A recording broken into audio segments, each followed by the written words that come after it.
வணக்கம். நான் உங்கள் 500 ரூபாய் பேசுகிறேன். ஞாபகம் இருக்கா? மொய்யா வாழ்ந்துகிட்டு இருந்த என்ன பொய்யாவே மாத்திட்டீங்கல்ல. உங்களுக்கு திறமை பத்தல, என்னை தூக்கி சுவிஸ் வங்கியில் வைத்திருந்தால் நானும் சேஃப், நீங்களும் சேஃப். ஒரு ட்ரஸ்ட் ஆரம்பித்து ஒரு போலி கணக்கு காட்டியிருந்தா நீங்களும் சேஃப், நானும் சேஃப்.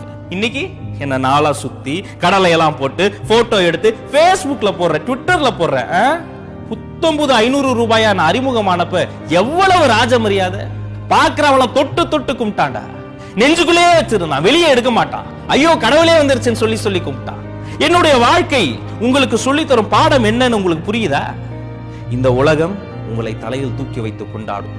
ஒரு நாள் உங்களை செல்லா காசை தூக்கி எரிஞ்சிரும். அலர்ட்டா இருக்கணும். என்ன பார்த்து கத்துக்கங்க. நான் போயிட்டேன், எங்க அண்ணன் 1000 வாய் பேச முடியாம அவரும் போயிட்டாருன்னு எல்லாரும் சந்தோஷமா போகி கொண்டாடுறீங்களா? மேகி மாதிரி திரும்பி வருவேன். ஸ்டைலா, கெத்தா, புது பிரிண்டா, புது டிசைன்ல, புது கலர்ல வருவேன். அப்ப கலரா தான் வருவேன். திரும்ப என்ன கருப்பா மாத்திராதீங்க.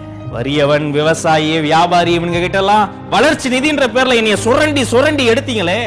இடைத்தேர்தல் வரப்போது நான் எல்லாம் என்ன பண்ண போறீங்க? கண்டெய்னர்ல என்னைக்காவது நீங்க கடத்தப்பட்டிருக்கீங்களா? வாய் பேச முடியாது, மூச்சு முட்டும். யோசிச்சு பாருங்க. தர்மன் சூதில் நாட்டை இழந்தான். தேர்தல்ல நீங்க எல்லாரும் என்ன வாங்கிட்டு உங்க ஓட்டையே இழந்துட்டீங்களடா. எல்கேஜில இருந்து பிஎஸ்டி வரை என்னை வைத்து தானே உங்கள் பெற்றோர்கள் உங்களை படிக்க வைத்தார்கள். படிக்க வைத்த பெற்றோர்களை முதியோர்கள் அனுப்பிட்டீங்க. படிக்கிறதுக்கு காரணமா இருந்த என்னையும் உங்களை மாதிரி என்னைக்காவது நான் சாதி பார்த்திருப்பேனா? சமய வேறுபாடு பார்த்திருப்பேனா?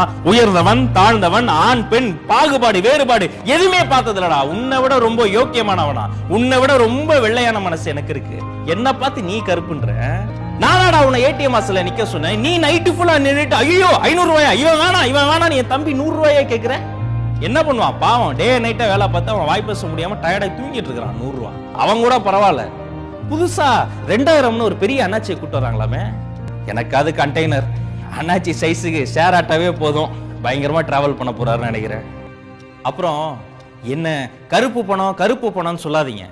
என்ன பதுக்கி பதுக்கி ஒளித்து வைத்திருந்த உங்க மனசு தாண்டா கருப்பு.